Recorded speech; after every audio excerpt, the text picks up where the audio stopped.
Welcome to today's video.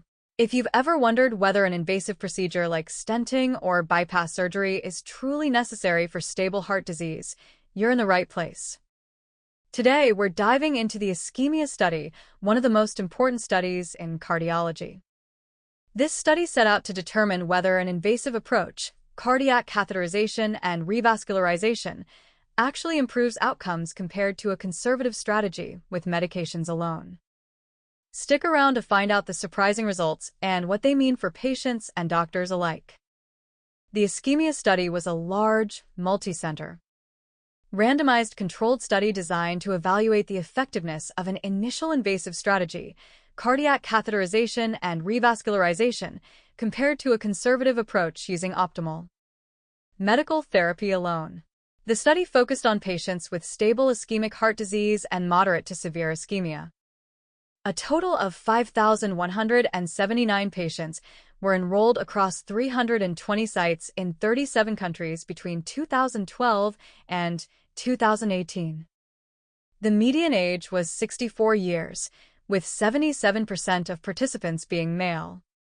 Key risk factors included diabetes in 41%, hypertension in 73%, and dyslipidemia in 90%. While 21% of patients reported daily or weekly angina symptoms, 45% had no angina in the past month. All patients had moderate to severe ischemia, with some exhibiting high-risk features. To be included in the study, participants needed to be at least 21 years old with stable ischemic heart disease and moderate to severe ischemia. They had to be suitable candidates for PCI or CABG if assigned to the invasive strategy. Patients with recent major cardiovascular events, such as a myocardial infarction within the past 2 months, were excluded. Key exclusion criteria included severe left ventricular dysfunction with an ejection fraction below 35%, significant left main coronary artery stenosis greater than 50%, end-stage kidney disease, or ongoing dialysis. Patients with unacceptable angina despite maximal medical therapy, a recent PCI or MI, a stroke within the past 6 months, or other serious comorbidities limiting life expectancy were also excluded. The study followed a randomized controlled design, dividing patients into 2 groups.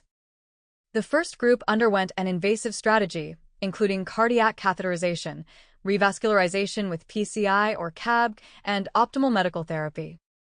The second group followed a conservative strategy, receiving only optimal medical therapy, with catheterization reserved for worsening symptoms. The median follow-up period was 3.2 years. The primary outcome measured was a composite of cardiovascular death, non-fatal myocardial infarction, hospitalization for unstable angina, heart failure, or resuscitated cardiac arrest. Secondary outcomes included cardiovascular death or non-fatal MI, all-cause mortality, stroke, and health-related quality of life as assessed by the Seattle Angina Questionnaire. The study found no significant difference in the primary outcome rates between the 2 groups. The event rate was 13.3% in the invasive group compared to 15.5% in the conservative group. However, patients in the invasive group experienced better angina relief, especially those with frequent symptoms.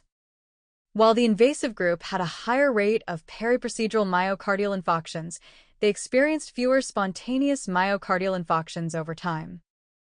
These findings suggest that routine revascularization does not significantly reduce major cardiovascular events in most patients with stable ischemic heart disease.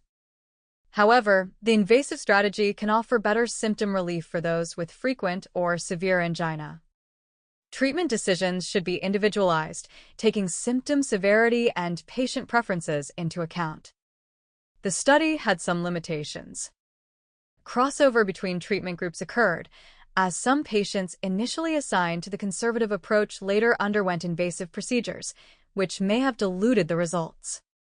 The open-label design meant that patients and physicians were aware of treatment assignments, potentially influencing symptom reporting. Additionally, the exclusion of patients with left main disease, severe symptoms, or kidney failure may limit the generalizability of the findings. So, what's the big takeaway? For most patients with stable ischemic heart disease and moderate to severe ischemia, an initial conservative strategy with optimal medical therapy is a safe and effective option. An invasive approach should be reserved for patients with persistent or severe angina seeking symptom relief. Shared decision-making is crucial, as PCI or CAB does not improve survival but may enhance quality of life. A companion study, the ISCHEMIA CKD study, evaluated patients with advanced kidney disease and found similar results. Routine revascularization did not improve survival in this subgroup, further reinforcing the findings of the main ischemia study.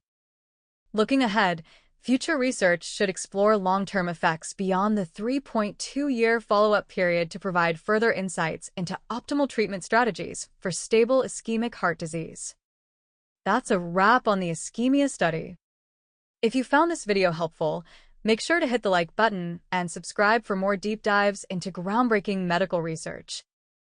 Let me know in the comments, would you choose an invasive approach or stick with medications if you were in this situation? Thanks for watching, and I'll see you in the next video.